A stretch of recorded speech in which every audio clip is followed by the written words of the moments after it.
Hey everyone, it's Joe. Quick opening here. I kind of just gloss over the fact that I haven't recorded a podcast in quite a while, and that's kind of rude of me in this.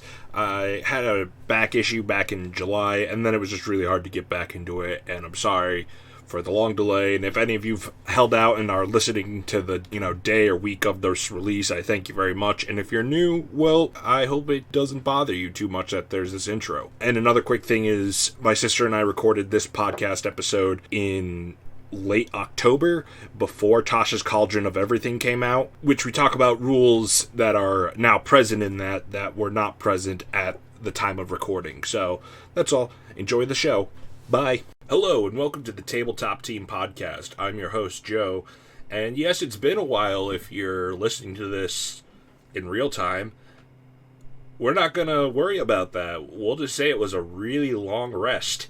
With me this week, I have another very special guest, my own sister, and one of the best role players I play D&D with, Jay.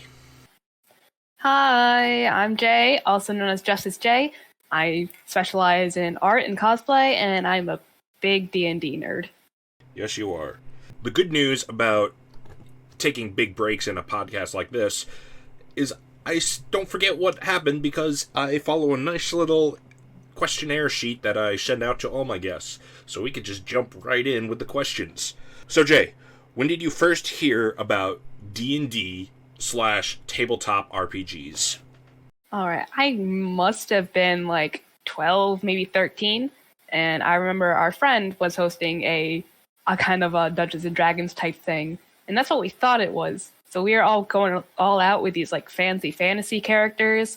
I don't remember what I made, but I was really excited, and then it turned out we were in a modern setting, and it was very funny. Is this one of your friends, or? No, it was one of ours. Long time ago, it was Ian. It was Ian. Oh, yeah, we talked about this. Yeah, I don't think it was...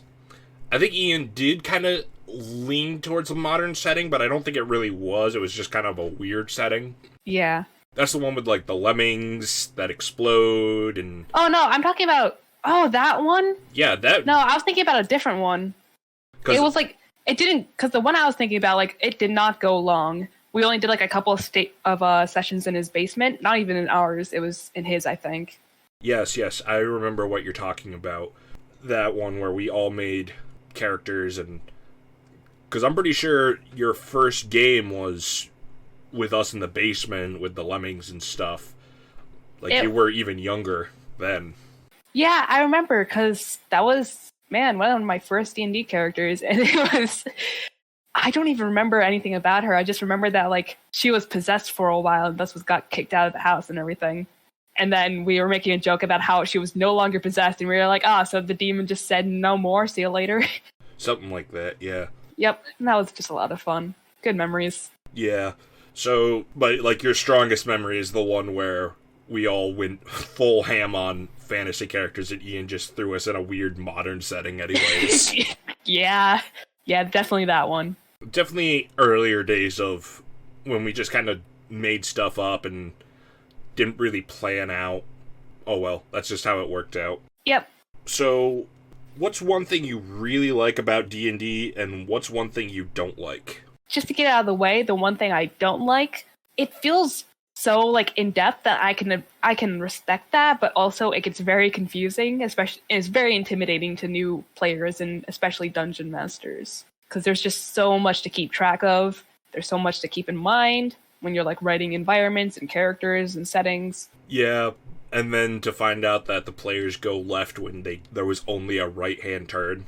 Exactly. Like, in my current campaign, I'm hoping to introduce a new character, hopefully next week if everything works out. A new player character, actually. And he is so much homebrew, and I respect that, but also they're gonna be like the one person using they rewrote the base stats for all the races in D&D so that like they weren't, kind of problematic, I guess. Yeah, I know they changed orcs. They changed orcs and kobolds. Originally, orcs and kobolds had negatives to their intelligence and strength scores, like by default, and they that's probably like a bad incentive and kind of makes them look bad and unequal, so we're going to change that. Like, I can understand it. I'm just kind of a bit intimidated when it's the one character using those stats. Yeah, I honestly didn't even know they came out. I'm sure you could dig it up on the internet, but I haven't seen anything about it. So that's kind of interesting. Just make sure, this kind of goes to all DMs out there, just make sure, if it's too imbalanced, just talk to your players about it and let them know. Like, hey, we tried this out, and you're way too powerful, or I think you're kind of lagging behind. We need to change some things. Because remember, as a DM, you are hosting the party, quote unquote, but it is still a party that you are at. You should be allowed to have a good time. Exactly. So what's one thing you really like about D&D? There is so much, but I definitely like role-playing so much. As someone who was an exile theater kid, that's what I've named myself, I enjoy just acting and creating characters and scenarios so much. And I'm sure you've noticed how much I really get into acting and role-playing. Yes. And just having all these different characters, from Reverence, my main character, to Johanna, the bard, and Doctor, the warlock, they're all such different personalities, and I absolutely adore playing as each of them and getting to explore new aspects of personalities and characters that are new to me. Yeah, that's trying to figure out how to put these into the proper words without just repeating what you said.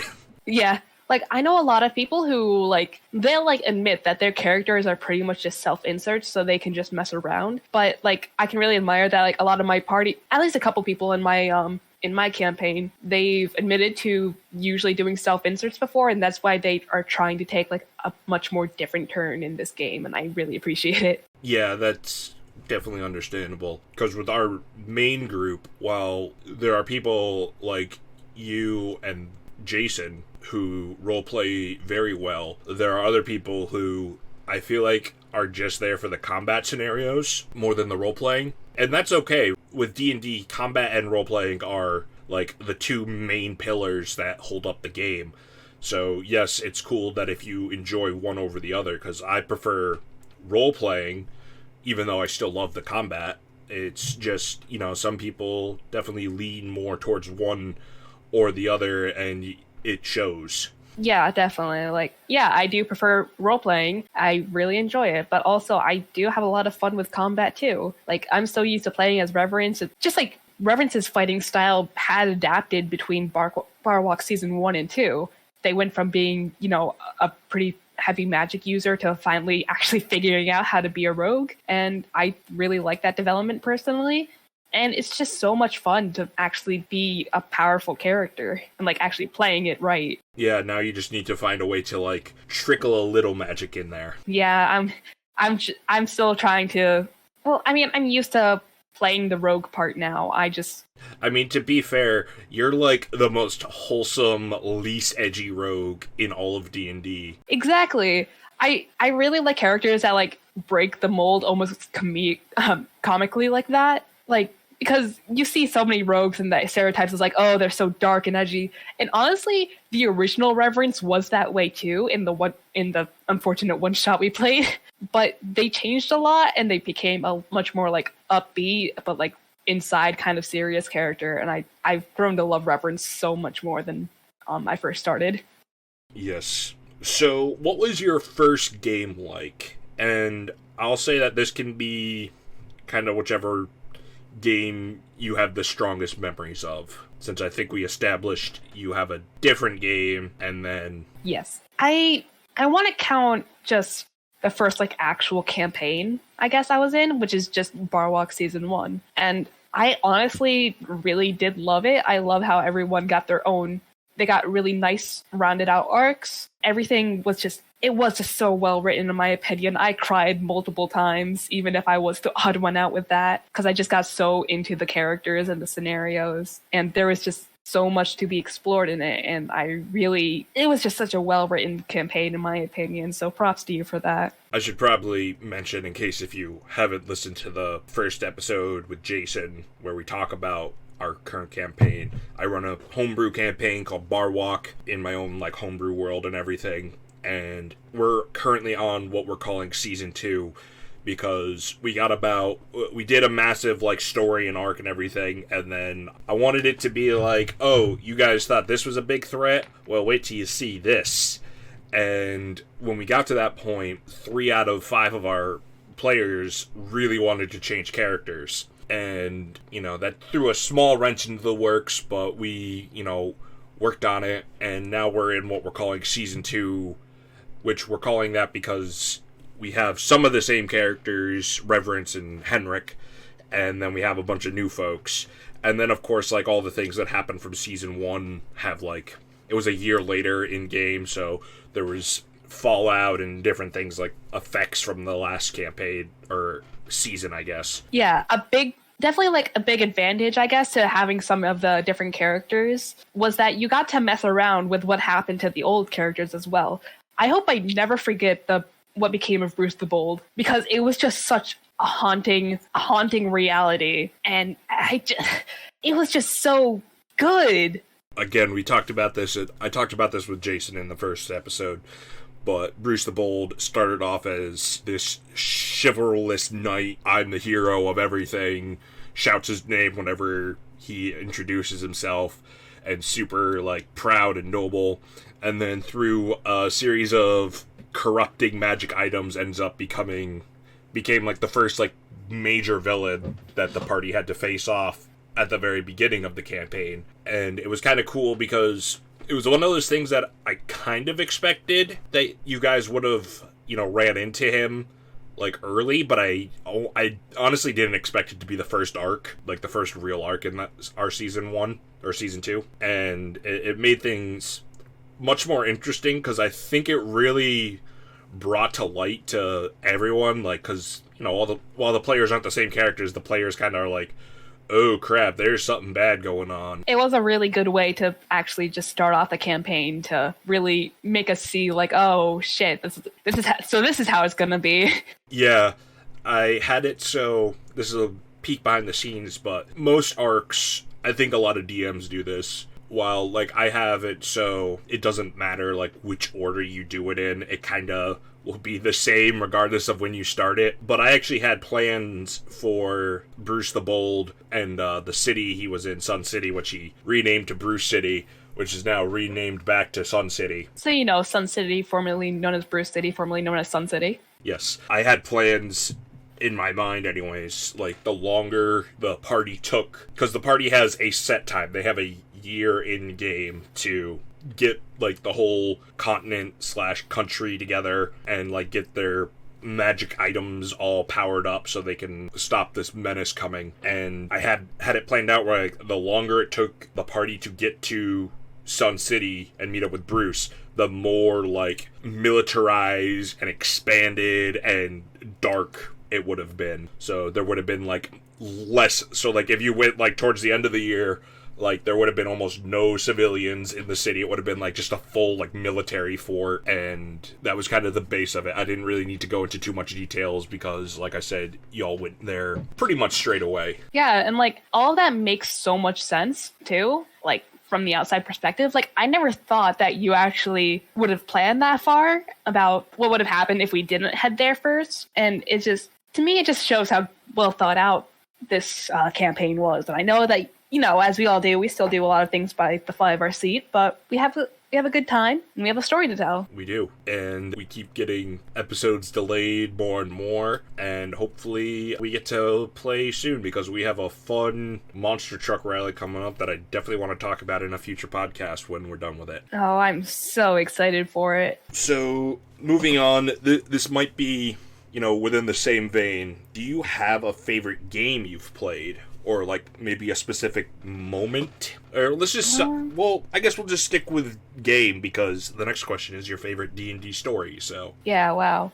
I'm trying to think, because mostly I've just played in, your campaign and some of your one-shots. And so, like, Hell Heist is still just a lot of fun to me, because I got to play with new people. I got to play with people that I did know, though, too. And there's just so much just fun to be had with it. I really enjoyed playing as Johanna for the first time. Johanna, my Aasimar bard, who is kind of cryptic, but she means the best. Yeah, Hell Heist just a quick overview of that was I put essentially, if you know much about D&D lore, there's 9 circles of hell. I created a 10th circle that was created in the history of the world a long time ago, which essentially just became Las Vegas in hell. And I had this party go in to a casino in hell to steal from it. We gotta explain it because you'd never know who's listening. Outside of the group of people who did play, someone might not know what hell heist means. Oh, wow, really? No, We're stealing hell. All of it. There's no more. We've taken it. We have a bag of holding and a dream. Teamwork makes the dream work, ladies and gentlemen. Oh, that makes me think. Oh my god, I should put that in somewhere. I feel like, so in my world, there's this ancient race that has made, like, enhanced magical artifacts called the Arcanans, and I'm now thinking that at some point, it's now canon, I just gotta figure out where to put it, but at some point, one of them made a bag of holding that holds, like, an entire plane in it. I don't know what I'm gonna do with this information, but it's canon now. Man, definitely. Yeah, it's just, Farwalk is just such a nice, fun adventure. Just the world of Zatio in general. Did I get that right? Zatio? Zatio, yeah. Yeah, it's, like, personally, for the campaign I'm currently hosting, it takes place in the same world for an undescribed amount of time after what is Barwalk Season 2, I guess. My character, Reverence, now acts as a guiding hand for another party, a brand new party, and they have to go around Drageo and warn them about the apocalypse that's about to happen. And I just have so much story and design going on. I'm very excited to explore it more. I can't wait to see what happens in your world, because I have plans for I have a whole Drageo campaign, like, kind of planned out, and I'm not super planned out, but outlined, because I don't have players for it. And it just will be kind of interesting to throw in, oh yeah, like an apocalyptic event. Not only is this whole land taken over by dragons, there's also an apocalypse that happened fairly recently. Yeah. Hey, do you see that weird cat girl that went everywhere?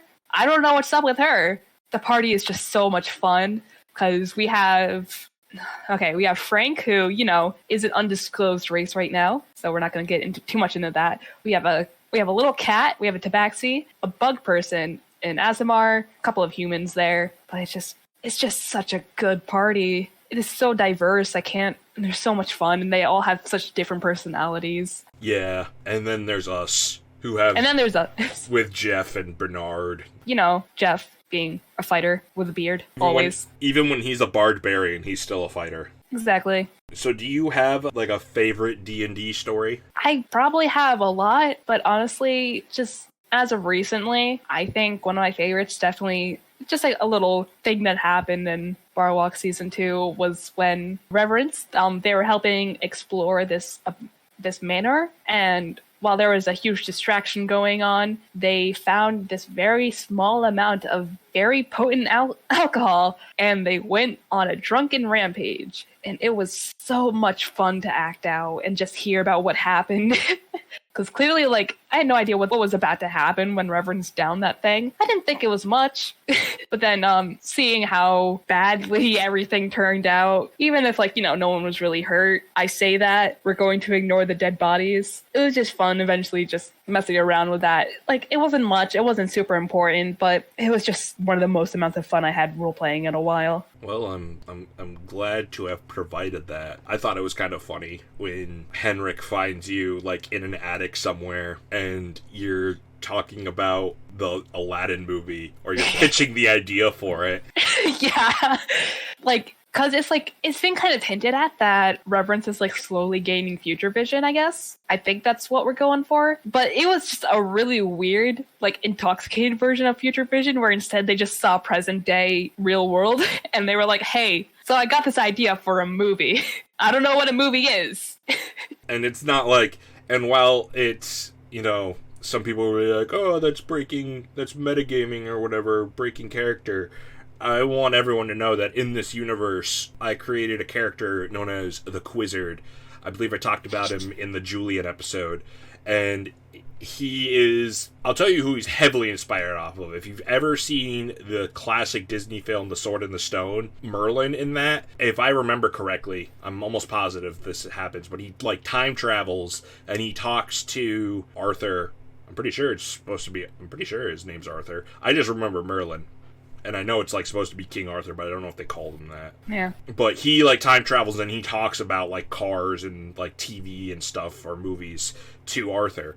So that was like where Quizzard kind of Quizzard would talk about metagaming. He would talk about rules and future stuff that nobody else would know about. And then also, technically speaking, although it was because the whole series gets like multi-dimensional, well, not Barwalk, but my previous campaign in the same world, it gets like very multi-dimensional. Like that group called in Ash Williams from the Evil Dead series. So like, the actual Ash Williams. Yes. Guest star. And not played by Bruce Campbell, sorry. No. Played by me, Joe. Yeah, and close enough. The party went to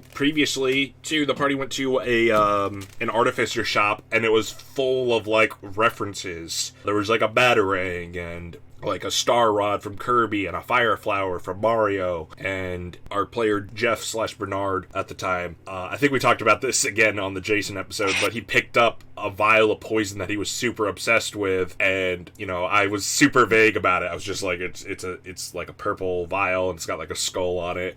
And the guy, like, he's like tested it on his plants and they die instantly. And eventually Bernard ends up drinking it, and he turns into a llama from The Emperor's New Groove. And he is still a llama to this day. I was dead serious when I was like, it's not going to be easy for him to get changed back. It wasn't like one of those joke things where he turned into a llama for a bit. Like, I found a homebrew race for a Lamalian, or Lamaian, something like a llama human, and I changed his stats over, and he is now a llama man. There's so much going on. It's so funny, and like it's an actual problem now, but I think that's what really makes it too. Like if it was just like a gag that like lasted like for the rest of the session or whatever, that's always fun, but like it's an actual thing now. Yeah. For the multidimensional thing too, like they're not like the actual characters themselves, but for the first kind of like tutorial arc for my campaign, it was just very heavily inspired by Ace Attorney, just by the characters and such. Just because like I'm like a brand new DM, I just wanted something a bit more comfortable for me to try DMing for the first time, and so I had the story, and it ended up being a lot of fun, and now I'm finally branching out into a lot more original content, so that's good. Yeah, a lot of things. There's no such thing as an original idea anymore, especially thanks to the internet. So, my first campaign I did several years ago now.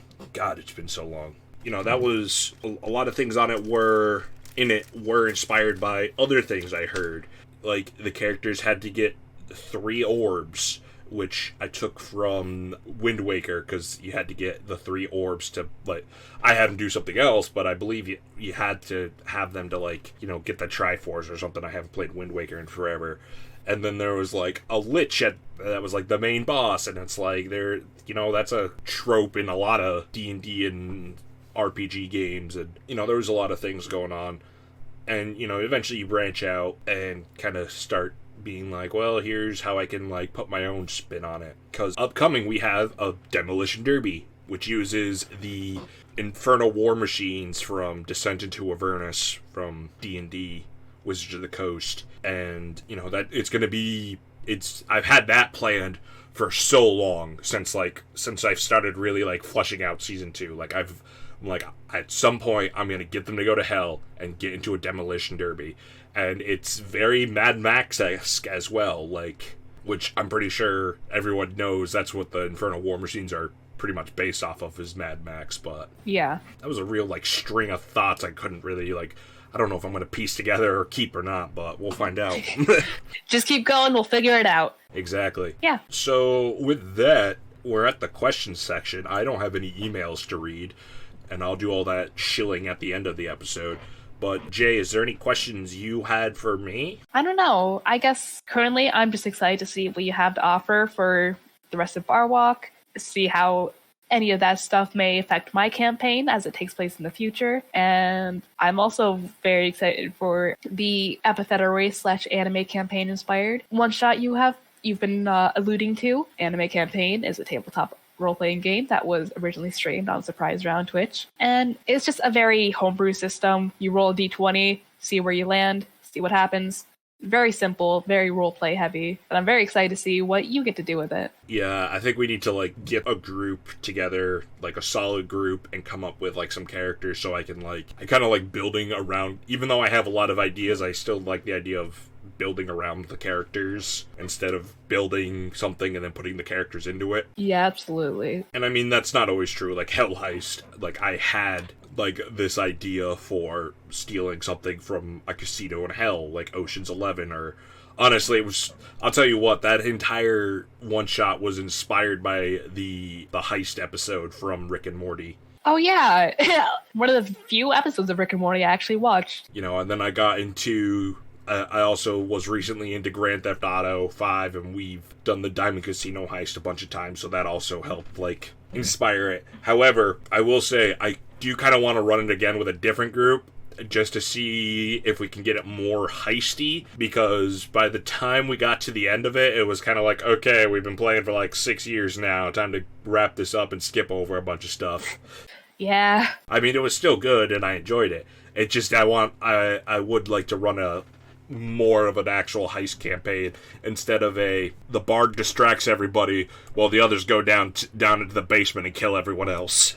Yeah, that's definitely what happened. I don't know about you, but I haven't done an actual heist before. But so I just tried to like go with what I thought made sense, at least especially in character. Yeah. Johanna's just a very like lawful good character, so she didn't have much of an idea of how to go about it. But she was there for the ride. Yeah, so go check out Epithet Erased. Yay! That's my plug. No. So I'll let you plug your stuff first if you want, because I know you actually have like an internet presence to plug. All right, you can find me at Twitter and Instagram at JusticeJV2, so JUSTICE, J, the letter J, V, and the number 2. On Twitter, I tend to post my art and stuff like that. I've also started recently streaming on Twitch, which is the same at. I do a lot of video games. Lately, I've been playing Hades and Phasmophobia, and I sometimes do art streams. It's all just very laid back and fun, and hope to see you there. And I want to say that you got the name Justice J from me when I used to go by Justice Joe. Yes, I will admit to that, but now it's mine. Yeah, now it's yours. Now I do Joe Thunder. But I just have to say that Jay is my sister. She's my little sister, and she has copied me for much of my life. Like, she's into D&D because I got into D&D. And I had to say that because I realized I didn't say it earlier in the episode. Just throwing you under the sibling bus there. That's fine.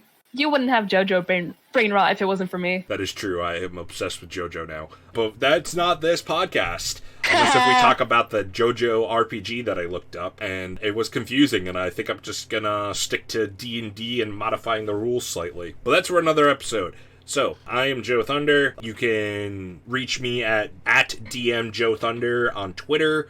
You can send questions there if you want, or comments about the show. I got the email.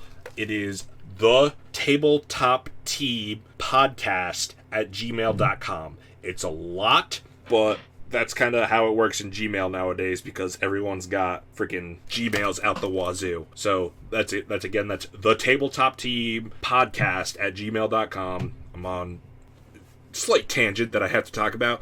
Some podcasts talk about where you can find their podcast on the podcast you're on. Like, I understand, like, if you're guesting on a podcast and you say it, but some of them are like, oh, you can find us on iTunes and Stitcher, but it's like, if you found this podcast now, you know where to find it. You made it this far. You made it this far. But to be fair, this podcast is on, like, all streaming media that's podcasts. So, after that rant, and this one hell of an edit of a podcast, because I rambled quite a bit in it. That's what happens when you haven't podcast in like 6 months. It's fun. I'm Joe Thunder, and welcome to the Tabletop Team.